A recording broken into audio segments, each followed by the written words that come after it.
Oda has just revealed the most broken devil fruit, Bonney's Tashi Tashi no Mi. It may have some limitations, but this devil fruit has shown zero weaknesses so far. Also, it's very versatile and has several different abilities. It is so broken that she could defeat a CP agent at the age of 10 and escape from the Marines and the world government a few times during a 2-year period. While fighting with Alpha, Bonney remembered one day when she asked Kuma what Nika looks like. Kuma explained that Nika's body has a rubbery quality and can fight in any way he wants. Just by hearing these words, 10-year-old Bonney used an attack named Distortion Future and punched Alpha with a giant punch like Luffy's Gear 3. Yes, it looked like a Gear 3 attack, but was it though? While using Gear 3, Luffy corks his mouth with his thumb, bites into his thumb joint making a small opening, and blows hard into his bones, inflating his arm. Gear 3 is called Bone Balloon because Luffy is inflating bones while Gear 5 uses muscles. It's like Gear 4 but way better. While using Gear 5, we can see Luffy's veins on his arms. We could see Bonney's veins in this chapter as well, so I believe that Bonney did not use a similar attack to Luffy's Gear 3. With her Devil Fruit, she imitated Nika, not Luffy's Nika Devil Fruit, but the actual Nika. She has already used this power 2 times. In chapter 1064, Bonney made Luffy and Chopper old and Jinbei young. It was written that this was a glimpse of a possible future where Luffy looked exactly like Oda's drawing of Luffy aged 70. And in chapter 1072, when Bonney attacked Vegapunk, she had a different body. She looked like a buccaneer. It could have been Nika as well, and if it was Nika, it confirms that Bonney did not use Gear 3 in this chapter, because in chapter 1072, after attacking Vegapunk, Bonney's body went back to normal while Luffy had some withdrawal effects even after using his Devil Fruit for 12 years. Of course, Bonney can't become as strong as Nika, but we can see that her body gets way stronger for a 10-year-old, with the additional strength of a giant arm. But what are the limitations of this Devil Fruit? Can she imitate Big Mom, Kaido, or giants and become enormous herself? As I said, Bonney wished for a future where she became like Nika. She did not wish for Nika's Devil Fruit. This leads us to the next question. Can she imagine a future where she can use other Devil Fruit powers as well? The name of this ability is Distorted Future, so logically, Bonney can imagine herself however she wants, but the Devil Fruit part is complicated. I believe Distorted Future must have at least a small chance of actually happening. 70-year-old Luffy's visual, for example. If Bonney wishes for another Devil Fruit's powers, it implies that there must be a small chance of her eating a second Devil Fruit, and we know that a person can only eat a single Devil Fruit in their entire lifetime. Any attempt to gain a second Devil Fruit power will cause the consumer's death, so logically it's impossible. On the other hand, her becoming Nika in the future is kinda impossible as well. So how did she manage to do that? Also, we saw Blackbeard eating 2 Devil Fruits. Most likely the reason is his strange body, however it's somehow possible. What if Bonney imagines a future where she has Blackbeard's body and Akainu's Devil Fruit? This strategy makes it theoretically possible, and I find it interesting, but it's also incredibly overpowered, so the only logical explanation for Bonney's powers that I have considered so far is this. She must believe or wish for something to make it come true. Vegapunk said that all things were brought into the world with hope, including Devil Fruits. He also believes that every Devil Fruit was a possibility for human evolution that someone desired. What if Bonney's Distorted Future ability works like that as well? Nika is Bonney's hero, and she wanted to be like him, so she managed to transform into Nika, but she can't transform into Blackbeard or Akainu because she hates them. I hope Oda will show more of this ability to have more clues about his true power. Don't forget to write your own opinions down in the comments. This is just one ability of her Devil Fruit. Bonney can also freely manipulate the aging process of anything, including herself, other people, and objects. She can use this power to disguise herself, being able to freely change between a little girl, a young adult, and an old granny, making it so people will not recognize her as the same person they're looking for. Another benefit is that she can cripple opponents by rapidly aging them into their feeble senior years or by regressing them into small, weak children. Another application of this power is by shooting at an opponent, she can induce a near-death experience, causing them to briefly adopt the appearance of a skeleton before their flesh returns. She is also very knowledgeable and fearless for her age. In my opinion, she would be a perfect Straw Hat.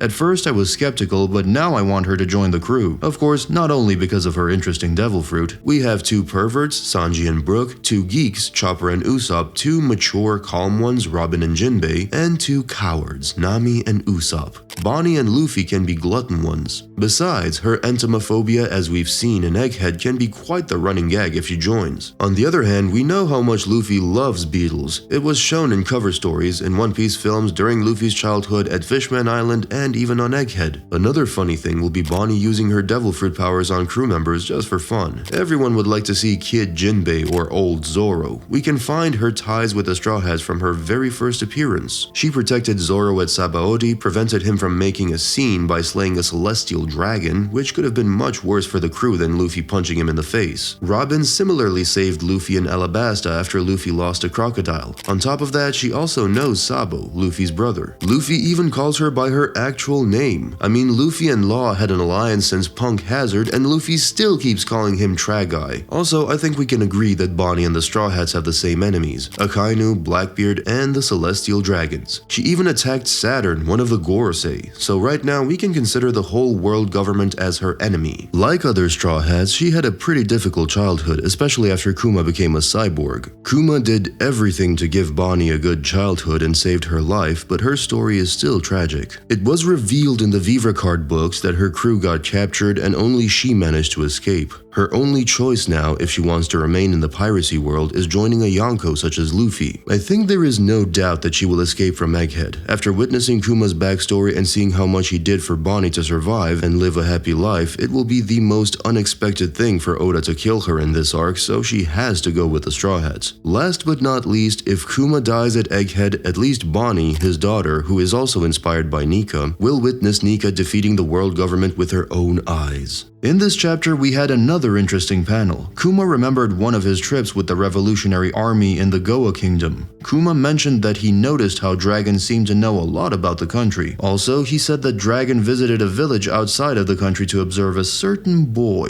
Dragon answered that a child is the parent's weakness. I think this is the first time when Dragon showed us that he actually cares about his son, and now it turns out that he was visiting Luffy when he was a kid. After this chapter, we can officially say that Yasopp has no competition for being the worst father in One Piece. Most likely the main reason why he had distance with his son was the world government. He did not want them to manipulate Dragon with Luffy because both Luffy and Dragon, as well as his plans with the Revolutionary Army, would be in danger. Also, I think he just didn't want to influence his kid. We know that Dragon was a Marine, and most likely he was influenced by Garp. He did not want the same to happen with him and Luffy, so he gave him the freedom to choose whether being a pirate, Marine, or revolutionary. In chapter 824, when it was revealed that Baltigo was destroyed and Luffy saw Dragon's picture, he said that it was the first time he had seen him. Despite the fact that Luffy has a terrible memory, I don't think Dragon and Luffy have ever met in Goa Kingdom. Luffy's journey starts with a whirlpool, and I am sure this is not just a coincidence. Why was Dragon in Loguetown? To see Luffy? Of course not. He did not even meet him.